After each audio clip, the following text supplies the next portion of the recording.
dangukeun di dongeng enteng. Mang Jaya ngahaturkeun dongeng teh dina judul Sangsara Alatan Harta. Dugi kadanget ieu parantos bagian nu kalima para mitra. Ieu dongeng nyaeta nyangakeun hiburan ka para wargi. Atuh mudah-mudahan aya guna sareng manfaatna susna pikeun diri Mang Jaya, umumna pikeun para kaum dangu sadaya. Margi jelas sifat-sifat cariosan mah sok aya wae gunana para mitra, aya wae hikmahna kitu.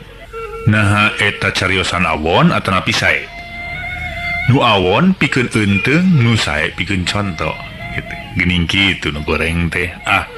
Urang mah ulah ngalakonan, urang mah ulah di naon teh dilakonan ku urang mah nu kitu mah gitu. Para mitra sadaya jelas aya bae hikmah nama atanapi aya bae manfaatna sareng gunana pikeun urang sadaya. Mangga urang lajengkeun hanca dongeng komite lepat teh.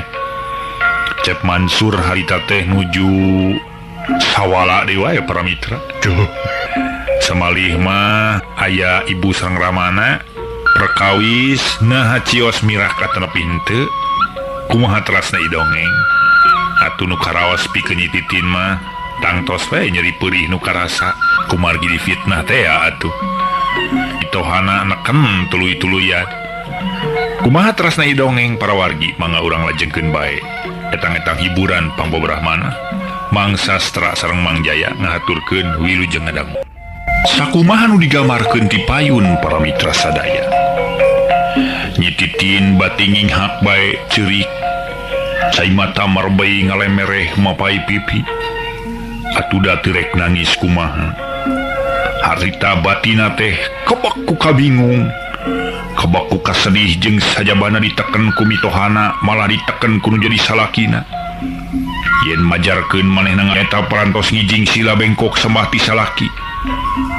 Parantos ngalakonan hirup nirca.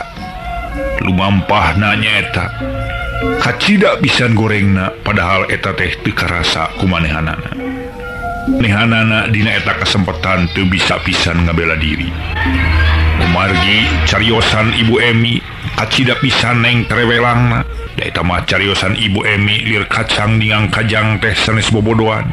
Neken kanu jadi minantuna nyaeta geus ngalakukeun kalakuan-kalakuan nu nirca. Tah kitu Cecep. Kumaha ayeuna mah? Hari ibu mah eueuh hak pikeun nyerahkeun. Lantaran ieu teh pamajikan Cecep. Jadi hak anu nyerahkeun iwati Cecep sorangan. Ngan pon kitu deui ibu mah mere hiji saran kitu nya. Keur naon atuh ngukut pamajikan nu kieu patut? Yeuh kahiji nurunkeun harkat derajat urang. Kaduana deui atuh asa dihina we urang teh ku awewe. Pek we pikir ku Cecep. Da meureun Cecep ge geus dewasa. Mana daek boga pamajikan oge geus ngarti kana urusan segala rupa rumah tangga. Nya Cecep. Ari ama artinya apanya jeung ibu lain ngojok-ngojok teu beres pikeun ngaruntuhkeun kulawarga Cecep. Nyaeta hartina mah kumaha kitunya sangkan paturai gitu jeung deui maneh tini. Nah tuh kalakuan teh goreng-goreng teuing. Anggur mah urang teh kudu ngarasa bagja dipercaya kudu jadi salaki. Ayo ieu mah dipercaya kudu jadi salaki teh anggur disalengorkeun anu teu puguh. Pan goreng tak akibatna. Dikitukeun kudu mitoha lalaki teh pikeun nyitini mah teu bisa ngomong naon-naon.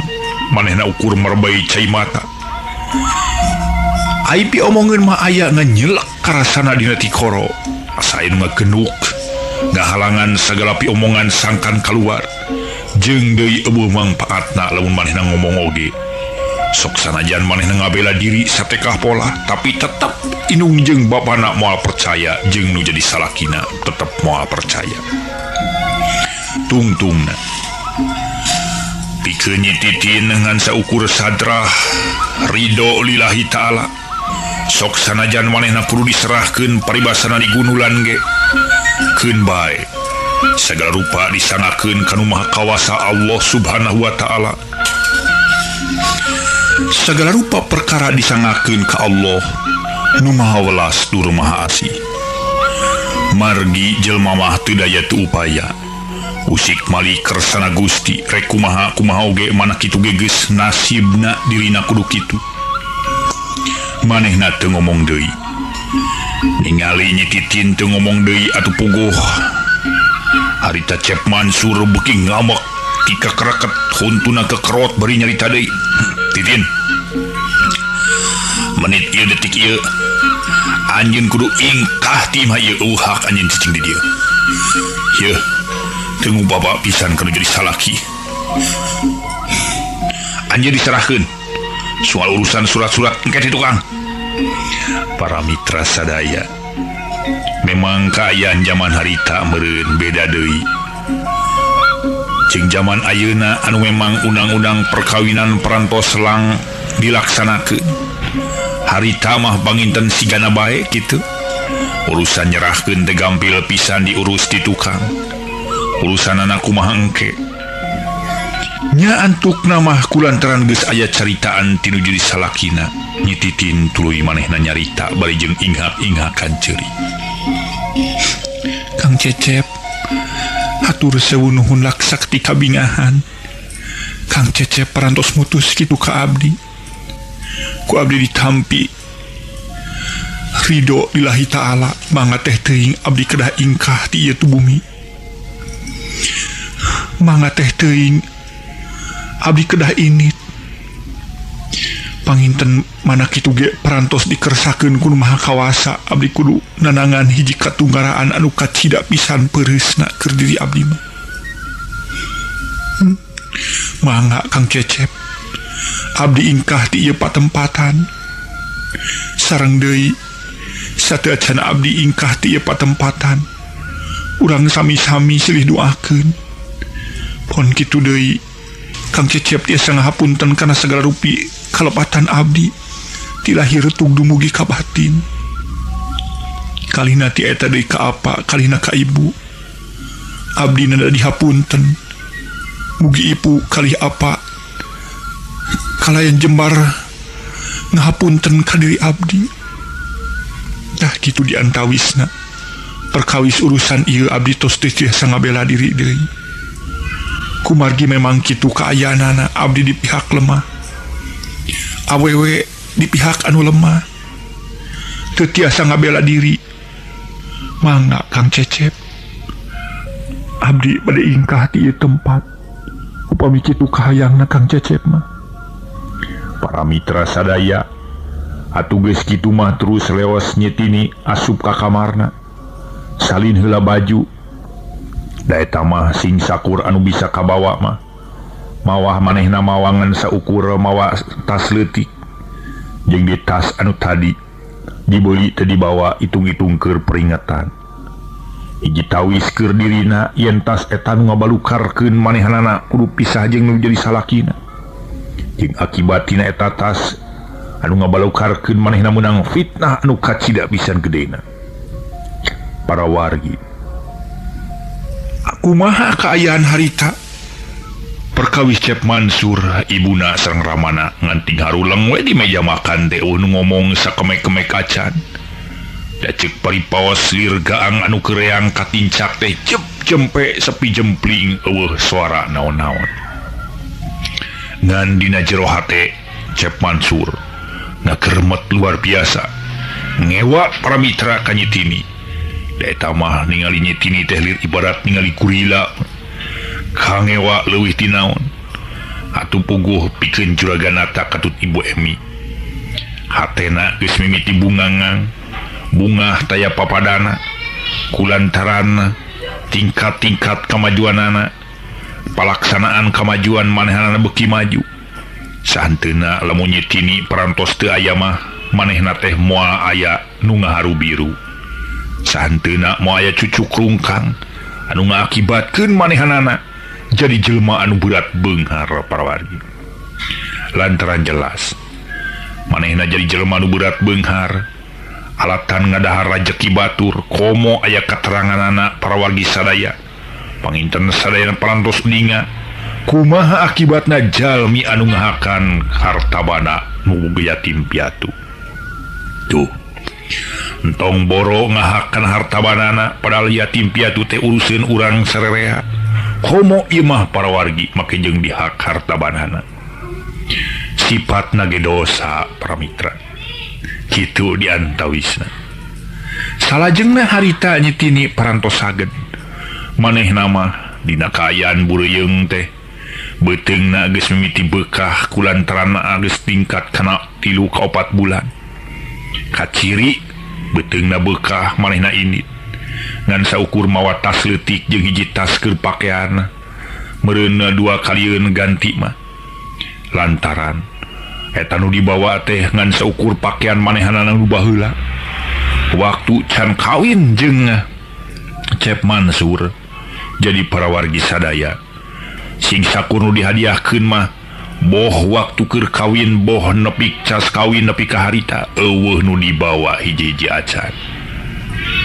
Manehanana satekah pola ai perhiasan nu dibawa ngan saukur perhiasan warisan tinu jadi indungna nyaeta mamunah teh ngan sakitu-kituna jadi neng tini teh init atawa nyetini teh init ngan saukur mawa barang-barang boga manehna wungkul samemeh keluar atuh telenges-telengesna nu jadi mitoha.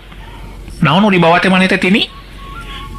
Mangga diroris ku ibu bilih abdi ngebantun barang-barang anu hartosna mah teu aya hak kanggo abdi dibawa. Tebih kanggo abdi kedah ngabantun barang-barang nu kitu. Mangga teh teuing abdi mah teu hoyong nuang barang anu memang sifatna panas. Mangga nyangakeun sadena oge ieu mah nu dibantun ku abdi teh ngan saukur barang-barang abdi kapungkur. Atuh raksukan acuk-acuk nu diango nya kitu keneh acuk abdi kapungkur dupi nu ieu tandu dina tas bari burudul harita teh para wargi sadaya tas diburudulkeun eusina puguh memang baju-baju anu lalayu sekar ku manehna dibawa eueuh hiji ge baju nu weuteuh anu urut dipangmeulikeun ku Cep Mansur perhiasannya kitu keneh para wargi sadaya. Ibu Emi tulaten pisan sieun meureun nyitini teh mawa barang-barang masang maksud nama bisi barang-barang tepung kaya atau pamere tinu jadi anakna nyatana Cep Mansur dibawa. Memang jelas harita ge maksud pikeun nyitini cek paribasana manehna kudu sangsara kajeun teuing teu urusan mana kitu ge geus kersana nu maha kawasa nya sok asukeun deui ngan sakitu Bu Emi nyebutkeun teh para mitra. Atuh ditilepan deui pakean nu lalayu sekar teh sup diasupkeun kana tas. Geus kitu mah tuluy. Harita teh nyetini teh solongkrong rek munyungan kalau jadi salakina maksudna mah silaturahmi manehanana rek ninggalkeun eta patempatan. Tapi salakina tetep mugen para wargi sadaya. Mung narima kana leungeun anu jadi pamajikanana. Kang Cecep hapunten segala kalpatan. Teu kudu minta diampura. Kudu sasalaman sagarupa edit kitu nya naonan make dari hayang bisa salaman sagarupa montong Cecep beuting sasalaman teh ngandung panghirut manung pelet teh ulah ye ibu ge teu hayang teu narima dikitukeun mah atuh mending ngariut harita teh para wargi sadaya direjukut riut anu kagebah pikeun nyitini ngariut deui anu tadina reksa salaman teh geus kitu mah teu loba catur maneh dengan saukur marabai cai mata luk tungkul terus atuh maneh nanga nyaeta ningali keluar geus ningali keluar jung manehna nangtung manehna indit dituturkeun ku paneuteub tilu jelema anu ceceub ngewa jeung sajabana tah ieu para wargi sadaya ceceub ngewa jeung sajabana pagaul menjadi ngajadi hiji sedengkeun sifat nyetini anu suci bersih teuing kumaha akibatna pikeun nyetini teu ieu ngarasa sumpeg hate sok sanajan manehna diusir kudu jadi salakina alatan cenah geus ngalakukeun kalakuan nu nirca tapi tetep manehana mah ngarasa bungangang hate teu ngarasa sedih teu ngarasa naon lantaran tetep mana kitu ge ditakdirkeun ku Nu Maha Kawasa sedeng jalan kehidupan manusia masih keneh lega sok sanajan manehna tuluy-tuluyan ngilu eta kulawarga anu memang geus kadenge ku dirina sorangan nu jadi mitohana geus ceuceub geus tangtu moal bisa hirup rukun moal bisa hirup sauyunan moal bisa kacai jadi saleuwi kadarat jadi selebak geus pasti tanpa hilir-hilirnya mani pagirang-girangnya tampian itu ieu nu hiji ka kaler nu hiji ka kidul geus kitu kaayana mah geus teu loba catur pikeun nyitini tuluy manehna init nuju teh ka tempat pajaratan anu jadi indungna. Para mitra anu mulia anu sami-sami ngadangukeun dongeng enteng. Demi pajaratan anu jadi indungna teh memang teu jauh, masih keneh di wewengkon eta desa. Desa Ciparai anu kacida matak memang. Matak genah tumanina samalih di dinya teh aya hiji bendungan anu ngabagi cai ka ditu ka dieu. Pikeunna kapajaratan teh kudu ngaliwatan bendungan heula. Kaayaan kurang leuwih meureunna geus waktuna asar. Lempang nyetini teh bener-bener henteu karurusuh ieu ancad wae bari jeung mikir jero hatena kudu kumaha nyapi lampaheun. Manehna jumerit maratan langit ngoceak maratan mega teh lain bobodoan mementa kanu maha kawasa sangkan dibere jalan anu dipirido kudu maha kawasa. Gusti nu maha agung, abdi kedah ngalaman kalakuan sapertos kieu lumampah bari jeung teu puguh tuturkeuneun nutur-nuturkeun inung suku. Gusti aing rek nuju heula ka pajaratan nu jadi inung. Samemeh aing init aing rek nyekar. Aing mung cicing di kot di ieu tempat.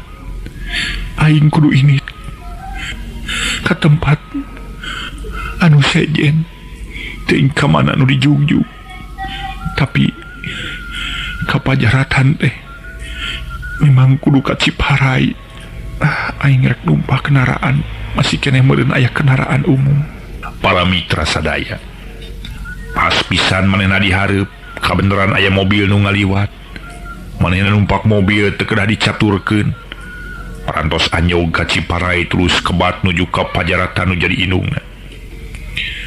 Anyog ka pajaratan teh kaayaan teh sepi jempling di dinya. Memang waktu teh geus nujukeun kurang leuwih meureun jam 5. Jam 5 sore panon poe sakedeung deui bakal asup kana sela-sela gunung ti beulah kulon. Nanakeun man panon poe geus rek reureuh. Atuh kaya jelma-jelma ge pon kitu deui kudu reureuh sabada digawe ti isuk nepi ka sore. Barang geus anyog ka pajaratan, gabrug harita pajaratan teh digabrug. Bari jeung harita ge tas mah ngacleng kulantaran manehna ngagabrug pajaratan nu jadi indungna. Pajaratan mamunah teh na eta mah atuh dadak sakala para mitra. Sok sanajan eueuh ti anggana pihujaneun barang harita gabrug teh nyititin. Hujan gebret nepi ka ngagebret tarik pisan. Malah harita nyititin rancucut. Tapi sok sanajan kitu manehna mah tetep cicing di eta pajaratan bari jeung ceurik ngabangingi. Mak anu parantos mulih ka jati ulang ka asal. Dipundut ku Nu Rahayu dipenta ku Nu Maha Kawasa. Kawiti anjeunna mulih deui ka anjeunna. Mak mugi ditampi iman Islamna sareng di kaing tempat anu layak monggo Allah. Abdi katalang sara ayeuna upami emak ningali kaayaan abdi panginten matak sedih tapi mamah parantos sampurna. Geleger sola gerap meninga cilebet para wargi sadaya di eta tempat. Atuh pugu kaayaan beuki matak pi keketireun hujan angin dordar gelap. Di eta pajaratan mamunah teh para wargi da titingalian harita titingalian nyititin belegbeg teh anu ngabelegbeg malah ngeng sora aya sora disada. Titin geulis anak mak didoakeun geulis didoakeun ku mak masing kuat dina nah yang harapan segala rupa gogoda rencana hidup didoakeun ku Oma didoakeun gelis ngan sakitu sorate para mitra jep teu kadenge naon-naon deui malah nu ngableg-begi leungit di dieu para mitra sadaya urang kedah hartos nama ngemutan masalah ieu teh ku nganggo uteuk sareng pikiran kaaya nyetini para wargi sadaya nu hayang panggih njung nu jadi indungna dina kaayana nyeri perih bari jeung dina kaayaan manehana teh keur sedih luar biasa sedihna geus sangtu biasana mah pipikiran teh sok kumalayang jojo titinggalian jeung rarasaan mah aya padahal eta teh biasana mah teu aya para wargi janten nu tiasa ngabuktoskeun ceuk dirina aya teh ngan saukur rarasaanna sorangan matana sorangan ceuk dadanguanana aya ngan saukur ceulina sorangan daku batur mah tara kadangu ta ieu teh kulantaran kuat-kuatna peda hayang papanggih wungkul nyetini harita gabrugrek ngarangkul tapi nu digrangkul ngan saukur tutunggul geus kitu mah para mitra hujan raat dina wancina magrib dina kaayaan kalotor nyetini harita teh tuluy manehna mah init ninggalkeun pajaratan bari lieuk deui ka pajaratan jadi indungna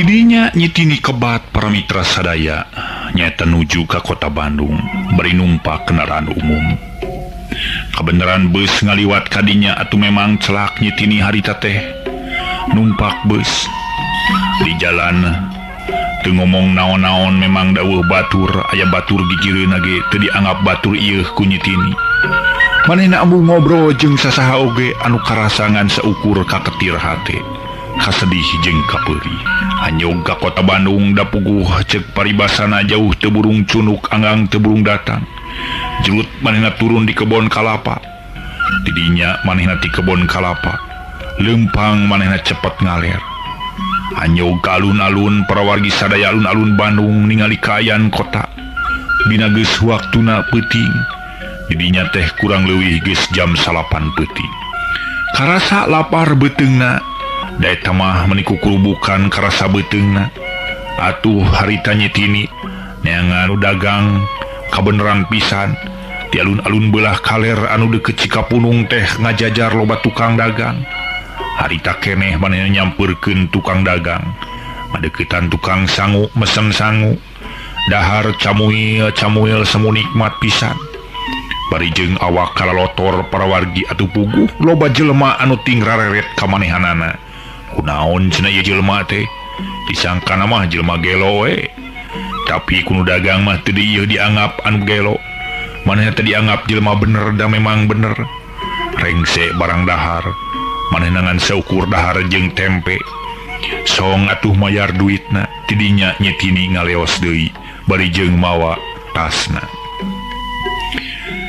pikeun nyetini kulibah-kulibak teu puguh di mana kamanehna kudu sare hari rek sare di hotel eueuh pikeun mayarna tungtungna para mitra sadaya kulantaran capek jeung nahna manehna kek diuk di emper hiji pampat bari jeung ngarasakeun beutingna make jeung karasa pupurilitan sagarupa putun inji didoakeun ku emaknya hidup ulah ngarasula teuing ka emak sing tenang hidup di jero beuteung emaknya utun inyi bari jeung usapan beuteungna curucud cai mata nyititin karasana para mitra ngalemereh mapai pipi da eta mah kalakuan nyititin sigana bae para wargi sadaya matak pikasediheun kumaha sedihna lamun karanapan ku diri urang sorangan peuting sapeuting eta mah nyititin teu bisa sare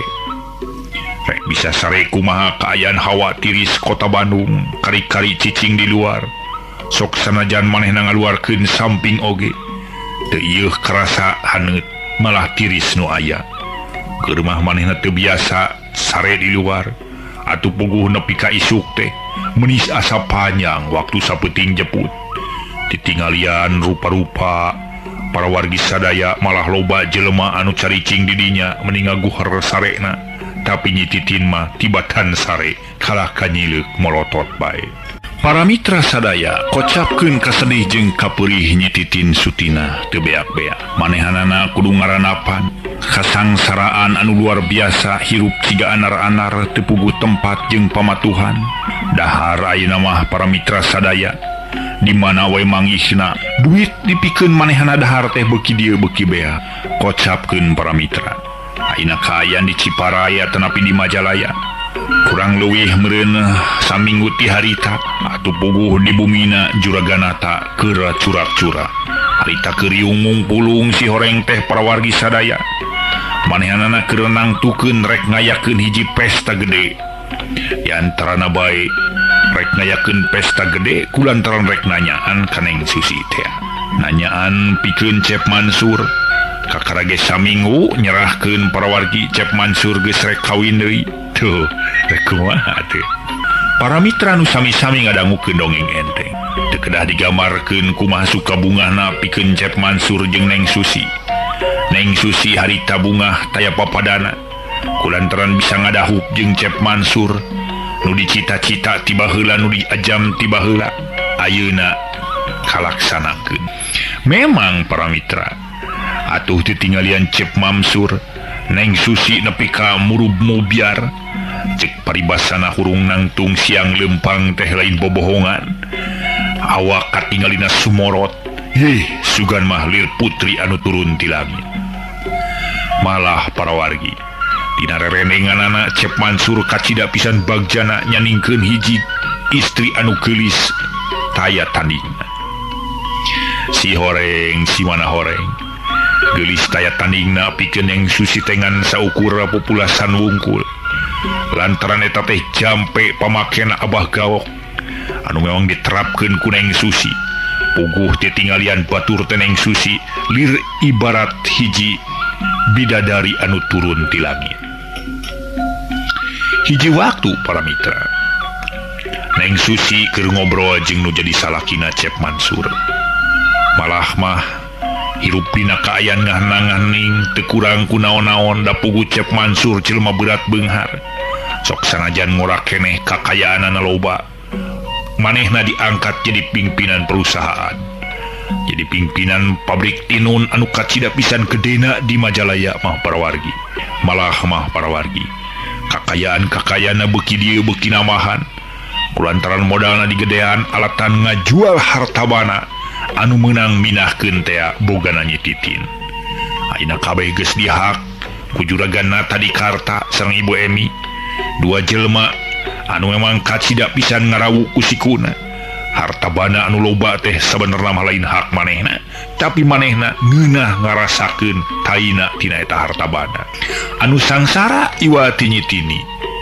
ieu tos tiasa kagamarkeun sangsara alatan harta sangsara alatan harta anu kudu nama harta teh nyenangkeun ka dirina para wargi sadaya tapi ngaakibatkeun sangsara pikeun nyitini kulantaran teu nyaho di itu etana tah geuningan tiasa kabuktoskeun judul ieu dongeng teh sangsara alatan harta namun ieu dongeng teh masih keneh panjang teu tiasa ditamatkeun ugi ka ayeuna margi lalampahan mah benten-benten hirup jalma ceuk paribasana turun naik kadang-kadang urang nyong colang ke awang-awang hiji waktu urang turun deui kitu jeung kitu bae sifat pilih genti mah aya ti baheulana mula malah diciptakeun ku Nu Maha Kawasa sangkan urang kana iman tuh para wargi sifat pilih genti ieu ayana miskin jeung kaya ayana beurang jeung peuting awewe jeung lalaki teh para wargi sadaya diciptakeun ku Nu Maha Kawasa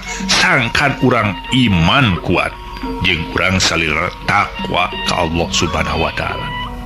Janten jelas para mitra anu mulia, sagala sifat-sifat ieu teh tiasa ngabagjakeun ka diri urang lamun urang bisa makena. Lamun urang teu bisa makena mah geus pasti nimbulkeun azab pikeun urang atawa kasangsaraan anu kacida pisan sangsarana. sangsara nu dihaja aya sangsara polah batur. Memang jelas kabeh oge dinilai kudu maha kawasa dantos aya catetanana. Sok sanajan ayeuna kasangsara nu tumiba ka nyetini buat teuing pikapayunna mah kitu para mitra sadaya margi aya sifat papasangan teh. Ayeuna keur dina kaayaan sangsara buat teuing hiji waktu mamanggih kasenangan. Komo deui model ayeuna juragan Karnata Cep Mansur jeung sajabana keur dina kaayaan hirup senang. Bro di juru bro di panto hartabana teh ngalayah di tengah imah keur berat beunghar kubana. Cek paribasa hayang naon ngan saukur kecap manehna bisa meuli. Hayang naon bisa kabeuli kulantaran duitna loba. Tapi buat teuing hiji waktu mah margi urang kedah emot kana filsafat nasi kabayan. Di mana maneh keur mejeuna munud ulah seuri. Lantaran waktuna mudun teh lamun maneh cacakakan seuri hiji waktu bakal manggih nanya. Tanaga beaku suri antuk nama waktu nanya teh leuleus. Tuh gitu para mitra.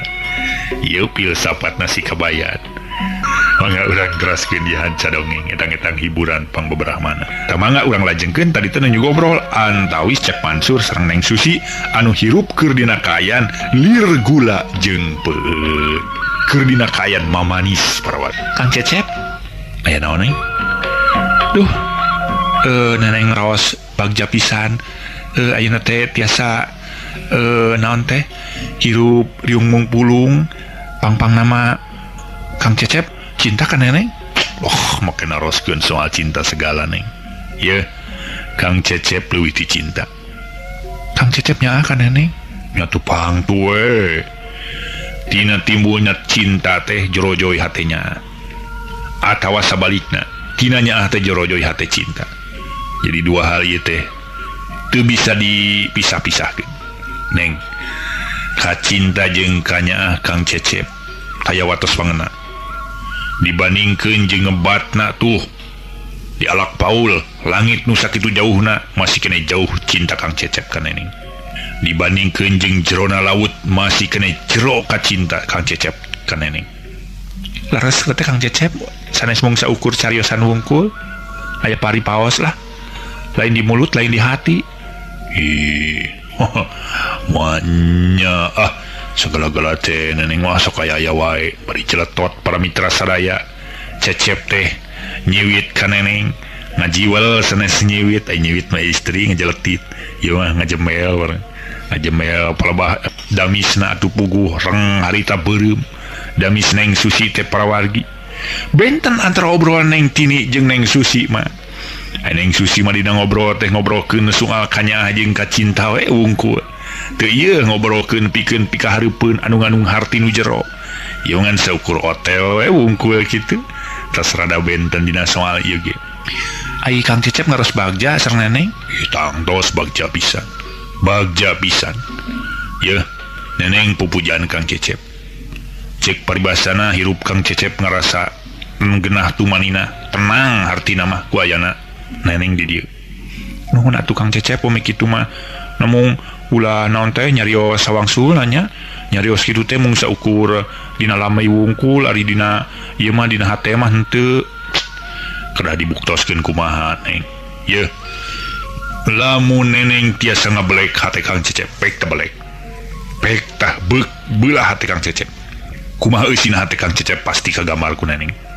Percanten atuh Kang Cecep. Namung neneng teh Kang Cecep aya wartosna ieu perkawis kamari aya nu ka dieu nyata Ibu Tuti teh sok ngicalan perhiasan Kang Cecep. Nah bade naon cenah ka dieu? Bade ngical ieu Kang Cecep perhiasan sae tina berlian. Meni kabita teh neneng ku perhiasan eta. Kumaha pemi neneng ngagalu perhiasan sae kinten-kinten dianggo Kang Cecep. Ya atuh puguh wae sae mah. Sabaraha hargaeunana? Anak geletuk teh parawargi sadaya nyebutkeun harga nu kacida pisan luhurna. Ngarenyag saeutik Cecep, tapi kulantaran manehna tadi nyebutkeun geus cinta jeung nyaah. Meureun ti dituna mah parawargi sadaya. Neng Susi teh keur ngeleketek Cecep. Malapah gedang ti dituna mah. Gengsi oge pikeun Cecep kanu jadi pamajikanana.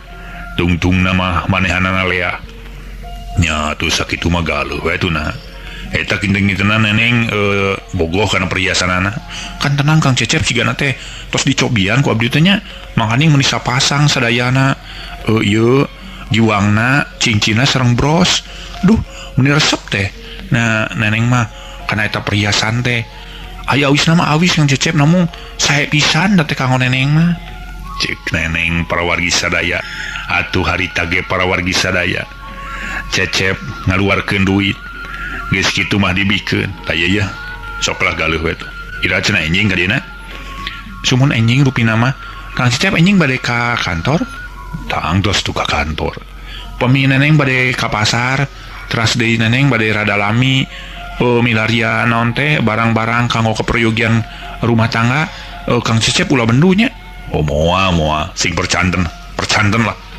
pokona mah ieu Kang Cecep titip naon Kang Cecep iya jadi mi HP sisir jeung minyak kadekaan celoman leungeun oh kartos lah ku neneng oge da monyo atuh Kang Cecep nu eusina teh panginten mi HP pikir jeung niat kadeka angsonan leungeun make kaangsonan sagarupi pan neneng teh parantos janten bojo Kang Cecep nya soal bojo memang jelas namun nya kitu teh we lah Kang Cecep teh sok nginggiapeun kudu ti payun atuh benten deui neneng mah manasina siga Cetini atuh nang Cetini mah teu pantes lah jadi pamajikan teh naon kalakuan anak itu nyolowedor tebih atuh neneng kedah kitu mah yeuh neneng mah ceuk bari paosna yeuh ngabela kana jadi salaki sok sanajan aya nu ngajak seuri ka neneng aku neneng mah dibaudan we da ngewa atuh da puguh neneng teh panggeus boga salaki cek neneng Susi para wargi nyarita kitu teh meni asanya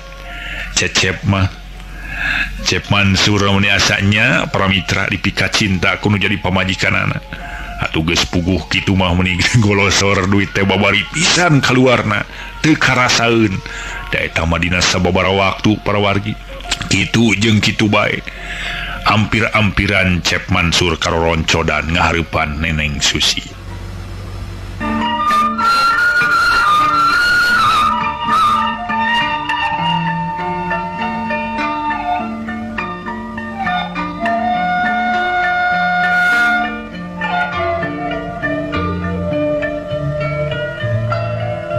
kumaha ari Neng Susi para mitra siga damai ngayakeun hubungan jeung Mbah Gaok teh teu putus-putus manehana tetep menta sangkan menang kakuatan batin jeung di hiji waktu mangahaja manehna nepungan Mbah Gaok teh si horeng si mana horeng di dinya teh geus aya jelema sejen di antarana aya urang Majalaya anu katelah tukang dagang anu katelah tatang budak ngora memang para wargi tapi sok sanajan kitu manehna mah percaya pisan ka dukun teh keur mano we meuni manco we ngadedengekeun ceritaan dukun anu keur mere pitua keur kitu aya nu kaketrok bari pupuntenan atuh geus puguh meuni ngarenya geuh pikeun jalma nu aya di dinya lantaran sora nu kaketrok teh halimpu sorana hiji istri anu kagamar pasti gelis campernik endah kabina-bina oi saha teh titang cingkan itu pangmukakeun aya sia mah sigana yeuh cek Mbah Gaok bari eureun nyaritana tuluy marentahkeun ka tatang sangkan tatang mukakeun panto harita keneh tatang ngalengkah nyampeurkeun kana panto atuh kolotrak selot panto dibuka brai ana brai teh meninggal kebeg pikeun tatang lantaran jelema nu aya di dinya teh wau tapi api-api tatang teu wau api teu wawuh lantaran Neng Susi mah jelas teu wawuheun ka eta jelema terus tatang nanya bade angkat ka mana Neng dupi abah aya aya di lebet sun mangga bisa cenah tang ieu aya semah bah iap ka dieu oi syukur geulis kumaha da mang sae abah bari salongkrong harita Neng Susi munjungan oh syukur kumaha geus nga ieu teh naon teh pangantenan teh jual kitu we para mitra parantos abah bari jeung semua era para mitra sadarannya Susi Neng Susi ngajawab pertanyaan ti Mbah Gaok syukur jadi cita-cita hidup geus ampir laksana parantos laksana namun tak can sadayana laksana Abah. Nah kumaha kitu nu sejena? Diantawisna bae nya abdi teh lah hoyong namihan supados Kang Cecep teh langkung percaya ka abdi janten supados hartos nama perkawis hartabanana sakedik-sakedik supados biasa ngalih gitu ka abdi lah. Kumaha we carana Abah? babari soal eta mah yo gelis ari lalaki teh lamun geus beunang koncina mah bakal nurut lir upama si kuplik dicacang-cang atau dituntun ku urang. Nu mawi koncina Abah nu peryogi teh abdi teh nya moal kaduikeun kabeh koncina ku Abah ge. Lantaran jelas lamun Neng Susi geus menang koncina kabeh poho ka Abah meureun.